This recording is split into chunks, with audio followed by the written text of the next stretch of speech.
en política.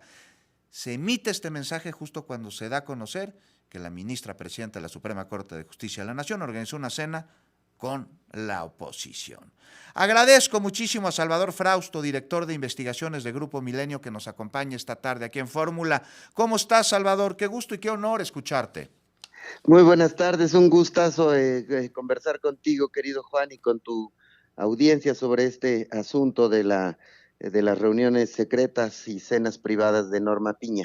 Oye, pues sí es de llamar la atención, no es asunto menor y me parece que no tendríamos que tener aquí como primera instancia a la hora de resolver lo que sucedió un asunto de filia o fobia política o partidista. Estamos hablando de uno de los poderes de la nación, del Poder Judicial, pues que tiene reuniones durante un proceso electoral con pues dirigentes de oposición y Milenio a través de investigaciones del Departamento de Investigaciones que tú tan atinadamente diriges y que vaya que han hecho buenas investigaciones periodísticas, pues dan a conocer mensajes justo de la ministra presidenta de la Suprema Corte de Justicia de la Nación, donde parece, ¿no?, que habría ejercido presión en contra de magistrados del Tribunal Electoral para evitar la renuncia del magistrado Reyes Rodríguez Mondragón, que como llegó al tribunal, se fue. ¿No te parece, Salvador?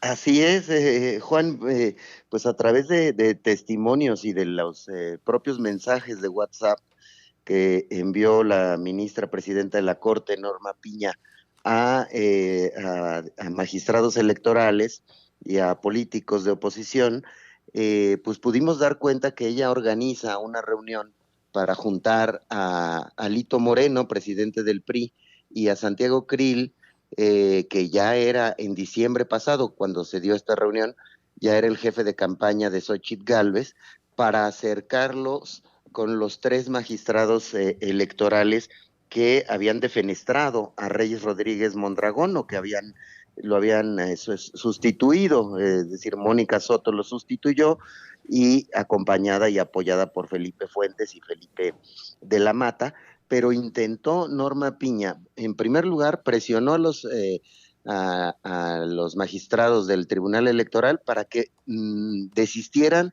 de sus ataques a Reyes Mondragón, a Rodríguez Mondragón, en primer lugar. Pero una vez que se consuma la salida de la renuncia de Reyes, lo que hace la ministra es organizar al día siguiente de esa renuncia, del anuncio de esa renuncia, una cena privada en casa de otro ministro conservador, que es el caso de González Alcántara Carrancá, que va a las marchas rosas. Se reúnen, Krill finalmente no va, pero estuvo invitado y participó de esas conversaciones de invitación. Entonces, ver a la ministra de la Corte mediando o haciendo cabildeo entre la oposición, el PRI y el PAN, concretamente las cúpulas del PRI y el PAN, con los jueces electorales que van a calificar la elección del 2 de junio, es al menos de extrañarnos y atípico y me parece que se merecería una respuesta a la ciudadanía por parte de la Suprema Corte para que se explique por qué se dieron esas reuniones. Pero ya ves que luego son juez y parte, porque la Suprema Corte de Justicia de la Nación es quien tiene las riendas del Consejo de la Judicatura, que es quien precisamente tendría que juzgar al juzgador. Mira, hay un mensaje que me llama mucho la atención. Bueno, son varios, Salvador Frausto, que se publican en Milenio a través de esta investigación que tú encabezas. Dice, ojo, si tengo que salir a decir lo que pienso, lo haré, dice la ministra Piña. A estas alturas de mi vida lo único que me interesa es la tranquilidad de mi conciencia y voy con todo, y esto se lo advierte al magistrado electoral Felipe Fuentes, de acuerdo a una serie de mensajes de WhatsApp que obtuvieron a través de tu investigación, ¿no? Hay otro que dice, no vinieron a la corte, creo que tenemos que platicar, así le dijo la ministra presidenta a Fuentes, ¿no?, quien le contestó de inmediato, te busqué hace algunos días sin éxito, pero cuando digas estoy a tus órdenes, ok, esto va muy mal, así le, bueno, vaya, ¿eh?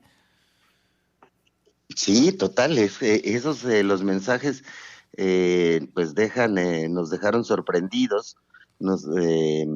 Hay otro, añado uno A ver. de los le dice, tus compañeritos tienen mucha cola que les pisen. Sí. No, y hay otras referencias, digamos, de presión o de amago, por no decir de amenaza. Eh, y si hay compañeritos, no, es decir, magistrados electorales con cola que les pisen y fueran actos indebidos, eventualmente actos de corrupción, ¿por qué no los ha expuesto la ministra presidenta de la Corte?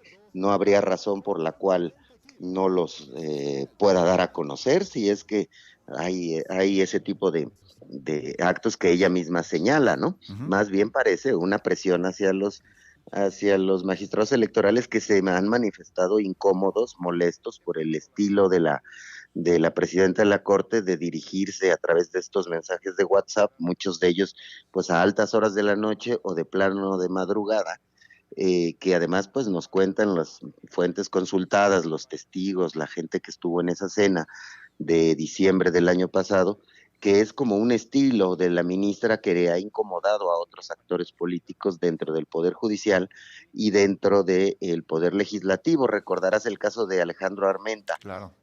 En mayo del año pasado también le mandó en la noche unos mensajes en los amenazantes, le dice, oye, ¿tú puedes ver a los ojos a tus hijos? Y Armenta pues dice, pues claro, por supuesto, lo único que había hecho Armenta es presentar una iniciativa de ley para reformar disposiciones judiciales y que los ministros de la Corte los pueda elegir la gente Ujú. en elecciones. Bueno, si no le gusta a la ministra esa propuesta, que la combata, que lo diga, que los ciudadanos, si no les gusta, pues que lo voten o se manifiesten en contra. Pero amenazar, amedrentar al presidente del Senado, ya marca un estilo en el cual la ministra presidenta de la Corte se refiere o interactúa con otros actores de los poderes judicial, legislativo e incluso ejecutivo, ¿no? Pues eso, Salvador Frausto, casi se nos acaba el tiempo, pero es eso lo que tú dices, eso que es una amenaza, o los bloquea como a Felipe Fuentes, ¿no? Que le escribió en alguna ocasión, ni modo amigo, te voy a tener que bloquear esto después del cónclave, ¿no? En casa de Alcántara Carranca. Así es, aunque también habrá que decir que parece que Felipe Fuentes le da el avión, ¿no? Durante 5 días habla, pero finalmente esos tres magistrados logran tumbar a Reyes Rodríguez, es decir, Sí. no resistieron las presiones de la jefa del Consejo de la Judicatura, ¿no? Así es, pues Salvador Frausto, director de investigaciones de Grupo Milenio, te mando un abrazo, muy agradecido de que nos hayas acompañado esta tarde. Al contrario, Juan, un gran gusto compartir contigo y con tu audiencia. Y bueno, toda esta información sale publicado hoy en el diario Milenio. Nos vamos a una muy breve pausa.